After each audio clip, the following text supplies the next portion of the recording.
स्वच्छ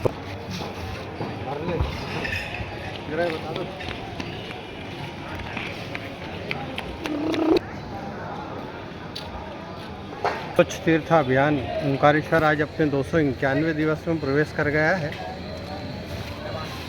ये अभियान पूरी तरीके से धार्मिक आस्था को लेकर प्रेरित है। इस अभियान के अंतर्गत हमारी हिंदू आस्था का बड़ा केंद्र तीर्थ नगरी देवभूमि बाबा ओंकारेश्वर की धार्मिक नगरी की स्वच्छता के लिए प्रतिदिन 1 घंटा श्रमदान का प्रकल्प जो है यहाँ पर लिया गया है। 1200 दिन का प्रकल्प है ये। आज 291वें दिवस में ये अभियान जेपी चौक तीर्थ नगरी के हृदय स्थल पर चलाया गया है। परंतु एक बड़ी विडंबना है कि अभी पिछले 2 अक्टूबर को हमारे देश के प्रधानमंत्री माननीय नरेंद्र मोदी जी के आह्वान पर भारतीय जनता पार्टी के और कई समाजसेवी संगठनों ने, संस्थाओं ने अपने हाथों में झाड़ू पकड़ी और देश को स्वच्छ बनाने के लिए एक बड़ा अभियान पूरे देश में चलाया गया। परंतु उस एक दिन के बाद वापस हमारा जो देश का ढर्रा था वो पुनः वापस उन व्यवस्थाओं में स्वच्छता को लेकर फैला हुआ है। देखा जाए तो वर्तमान में हम 20वीं सदी और 21वीं सदी की बात करें तो देश के प्रधानमंत्री नरेंद्र मोदी जी स्वच्छता अभियान को लेकर युगों युगों तक पहचाने जाएंगे। परंतु उन्हीं के चेहरे पर और उनके चेहरे के साथ वोट मांग रहे और जीत पा रहे नेता उन्हीं के अभियान की दुर्गति करने में लगे हुए हैं। माननीय नरेंद्र मोदी जी के द्वारा 2014 अक्टूबर में देश में स्वच्छता अभियान की शुरुआत की गई थी।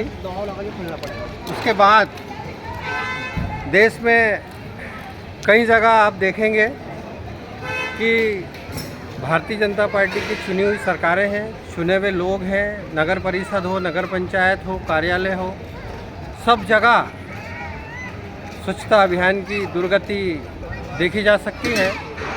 माननीय देश के प्रधानमंत्री मोदी जी के चेहरे पे वोट मांगे जाते हैं परंतु उनके कहे गए कार्यों का अनुसरण नहीं किया जाता। कंप्यूटर बाबा ने हाल ही में एक गौ माता की सुरक्षा को लेकर रैली निकाली थी और वर्तमान आपके पीछे ओंकारेश्वर का प्रमुख चौराहा जेपी चौक, ऐसे कई गांवों में आज भी ये स्थिति बनी, इस पे क्या कहेंगे आप? देखो, गाय माता को लेकर मेरी बहुत श्रद्धा है। स्पष्ट तौर पर मेरा गाय माता को लेके संदेश है कि आज जो हमारी गाय माता की दुर्गति हो रही है उसका एक कारण है कि हमारे देश में, हमारे गांवों में, हमारे शहरों में ग्वाले ख़त्म हो गए। अगर गाय माता को वापस पुनः उनको संरक्षित करना है, उनको पालना है, उनका पालन पोषण करना है तो हमें गाय माता के नाम पर ज़मीन हथियाने की बजाय उनके लालन पोषण के लिए हमारे शहरों में और गांवों में हमें ग्वाले तैयार करना होंगे। जब तक ग्वाले तैयार नहीं होंगे जब तक गाय माता का पोषण नहीं हो सकता। ये कंप्यूटर बाबा ने जो हाल ही में जो रैली निकाली थी, संदेश दिया था, कहाँ तक वो सफल रहा? ये 3 सदी से रैलियाँ और सदियाँ चली आ रही है साहब। रैलियों से जागरूकता जरूर आती है परंतु बड़े परिवर्तन के लिए सतत युगों युगों तक काम करना होता है। जब तक हम सालों तक, सदियों तक, दशकों तक काम नहीं करेंगे बड़ा बदलाव संभव नहीं है। उसके लिए हमें सतत कम से कम 10 वर्ष, 20 वर्ष, 40 वर्ष एक ही लक्ष्य को लेके काम करना होगा। जब जाके हम एक बड़ा परिवर्तन कर पाएंगे जो कि हम अभी 150 करोड़ की पॉपुलेशन में गाय माता को लेके जो देख रहे हैं, बदलाव चाह रहे हैं, उसके लिए हमें 10-20 साल, 25 साल तो काम करना होगा। आपका परिचय? मैं राकेश चौहान, स्वच्छता जागरूकता समाचार पत्रिका संपादक,